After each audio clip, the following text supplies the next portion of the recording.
All right. Hello, everybody. Welcome to Out to Lunch with WRMN AM 1410. We're broadcasting live here from downtown Elgin, serving the Fox River Valley. We hope that you are enjoying the show so far today. We've been having lots of spectacular interviews today. I've been enjoying this a lot. I am really enjoying having the interviews here on WRMN, and we're striving to have a lot more, of course, in the future. It's fun, of course, when I do have the show here on WRMN, I do talk a lot about things that are happening locally here. I like to bring up websites, but nothing beats having those interviews. I absolutely love having people on the air here that, of course, can share their stories, share their experiences, let us know what's going on here, too, in the world. And it's fantastic that we at WRMN get to have the platform to do that. Not only are we a radio station, we're your local community broadcasters here to tell you exactly what's going on, what's happening, to share to the world what are some awesome artists out there, some of the awesome artists. And we can't also forget as well, too, authors being such great artists. Of course, when it comes to the writing process, being inspired and inspiring others, too. And I'm excited again, back a couple months ago, we did have a little author series. We're in the works of getting that back up and running again, too, with the help of Rob Southgate of Southgate Media Group and Four Horsemen Publications. And I'm giving a shout out to Rob. Thanks again, of course, for sending over some awesome information that we want to present to you here today, too. So for those of you who want to, sit back, relax, and listen in to what this awesome author has to say, we want to welcome to the show today. We have the author. Let me make sure I get the screen up here just in case. There we go. Hi. Hello. How are you doing today? I'm doing well. Thank you so much for having me. Awesome. Now your name is Paige Lavoie. Lavoie. Lavoie. Yep, Okay. you got it. I am horrible at pronouncing things, so I'm glad I pronounced it correctly here. It's, a lot of people go Lavoie, and Lavoie. I'll accept it. It just makes me sound fancier. So, Paige, tell us a little bit about yourself and what got you interested in writing, and especially we'll go in a little bit more detail on your series as well, too. Absolutely. I feel like I have that very cliche answer of I've always loved writing. I've always loved storytelling. Ever since I was a kid and scribbling with crayons and making my own books and stuff, I knew it was just something I wanted to be doing in some capacity. So through the years, I've played with songwriting, I've played in webcomics, but I think that there's something really magical about sitting down and writing a novel. Mm-hmm. And it was during the pandemic. I had written some YA novels previously, and then there's something about just being alone in your house with a million of ideas where you start thinking about different scenarios, Mothman being one of them. What would happen if you moved out into the wilderness and a wounded cryptid landed on your roof and also in your heart? And so That's how the Mothman Love series was born. Very, very cool. Yeah, we do know here, too, that Mothman in particular is often he's portrayed as a mysterious or even ominous figure. So tell us a little bit about how your vision of Mothman might differ from the traditional folklore. There are so many different interpretations and ways I feel like you can take this, but when I started thinking about this story, I thought Mothman lent himself really well with that dark, ominous vibe that you were talking about, mm-hmm. to sort of a Beauty and the Beast retelling. We know that he's lurking in the forest. We know that he's big and foreboding. And we have this sort of idea of, is he a bad omen? Is he in the wrong place at the wrong time? But something that struck me is if there was a creature that was in the forest all by himself, he would probably feel a little misunderstood, mm-hmm. and also incredibly lonely. Right. So my version of Mothman, I really wanted him to feel lost to time. I really was inspired by characters like Howl from Howl's Moving Castle and Mr. Darcy as well. We love a brooding, handsome man who has sometimes not the best social skills. Mm-hmm. And he just really came into his own through writing the books, and is quite soft and romantic in a way that I think a lot of people picking up a Mothman romance wouldn't expect. Absolutely. So, when it comes to Mothman too, is there in particular a little bit of a backstory that you have written with Mothman? I don't, if you don't want to spoil anything, you don't No, have it's to, okay. but I think, with spoilers, I'm trying to think if I can be vague about this, but I think we'll just go in. Um, I was trying to think of what I wanted to do with this character because I know there's a lot of different theories online, and I really thought, okay, how am I going to make this my own and put a different kind of fairy tale spin on it? Mhm. So when I was drafting, there were two different ways. I thought about either making him a forest guardian or someone from a different realm that ended up here by circumstance. And that's the one I ended up with. So we have this sort of realm of these fae like monster shape shifting creatures that sometimes end up on our plane of existence. And Mhm. I thought that was really what a fun way to explain cryptids. And there's all sorts of things lurking in the shadows here. And why not have them be some like monsters and fairies and all Yep. sorts of things where they have their own world. Would you say that a series of stories here ties in a little bit on the element of maybe misunderstanding of a particular character too, especially maybe with Mothman? I think that there's something with both of the characters where they're both really seeking to feel understood, feel seen. Hmm. My main character Heather, she is a burnt out social media influencer. So her Okay. whole life has been in front of the cameras, vlogging and posting her life online. She's the child of someone who had a mommy vlog. So like she's Hmm. just used to having every single moment since she was a kid being shared in a really strong lack of privacy. And then we have Moth, who is my Mothman, just very on the nose name, Hmm. where he has been hiding in the shadows and people are taking pictures of him and there's all sorts of sightings. And he also feels that sort of like hiding from the public and Hmm. cameras. So when she ditches her life online and moves to the woods, and he falls on her roof and they end up having this really sweet romance.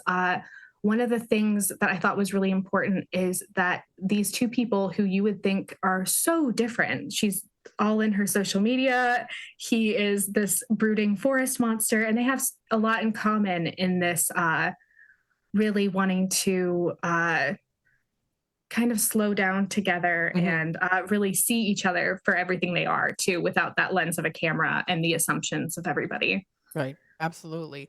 Now, I always ask this to authors here too. Of course, you've heard of the term writer's block. We've all been there before. Mm-hmm. How do you overcome that when you feel like, oh, you know what? There's a point in time when I'm like, I'm just not, the ideas are just not flowing as I am hoping to, and I'm feeling stuck. What do you do to help break it?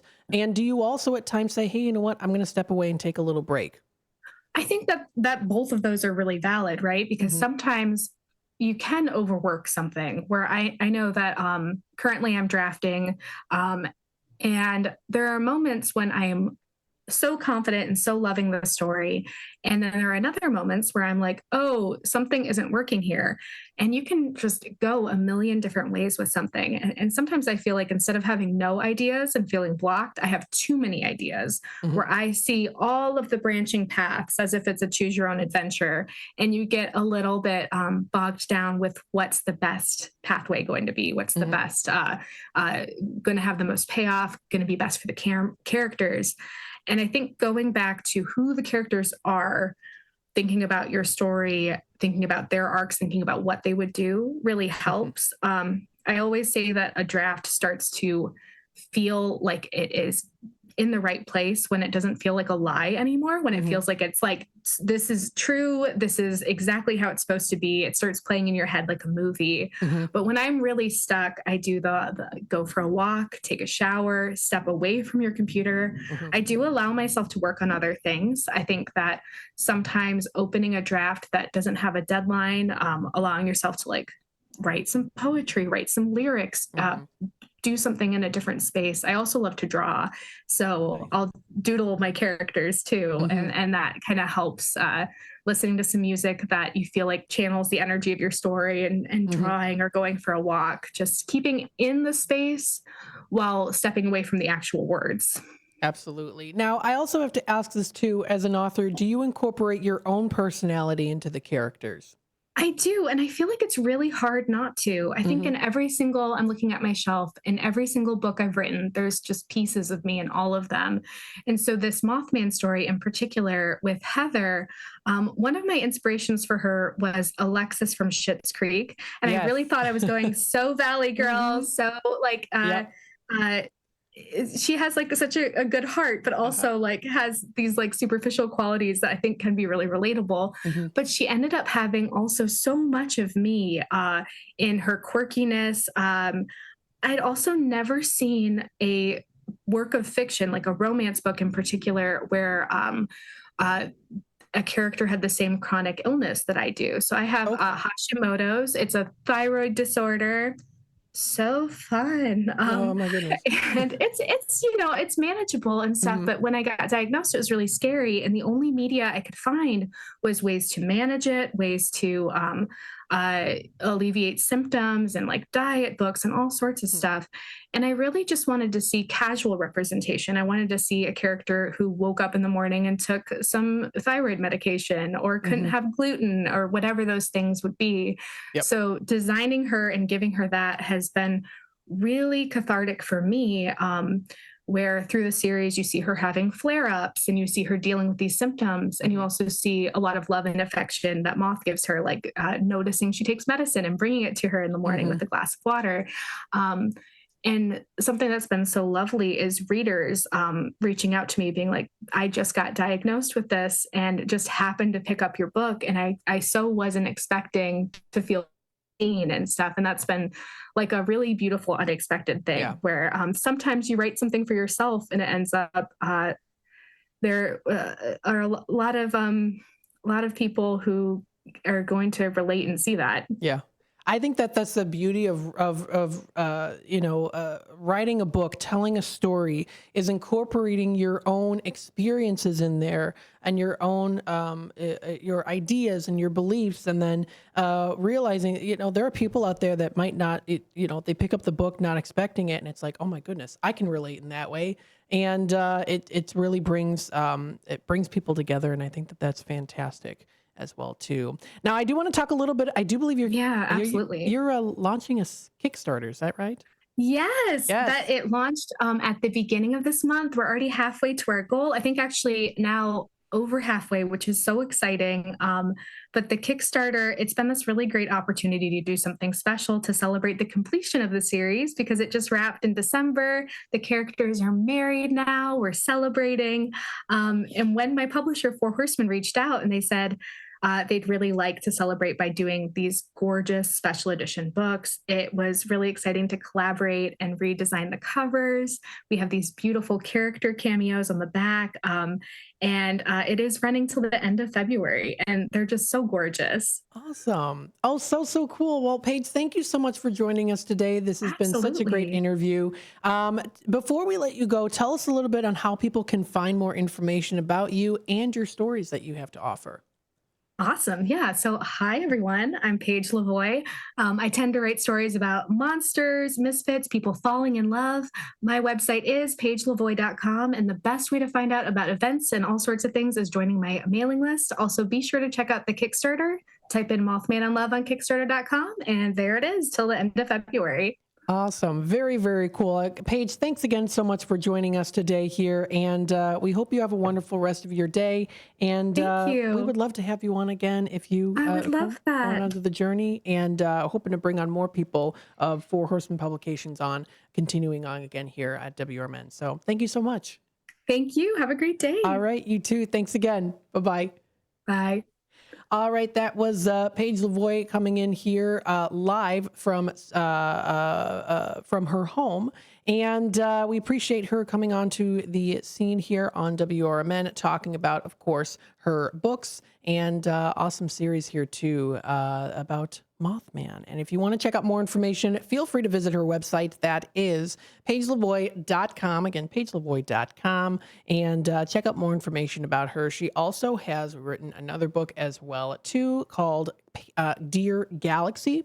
If you want to read more information about that and her books, of course, that is paigelavoie.com. You can also find her on Facebook, X, Instagram, as well as TikTok, Pinterest as well, too, and also on Amazon. So you can even purchase some of her books, or all her books, actually, on Amazon as well here, too. So very, very cool. Feel free to check out all that information.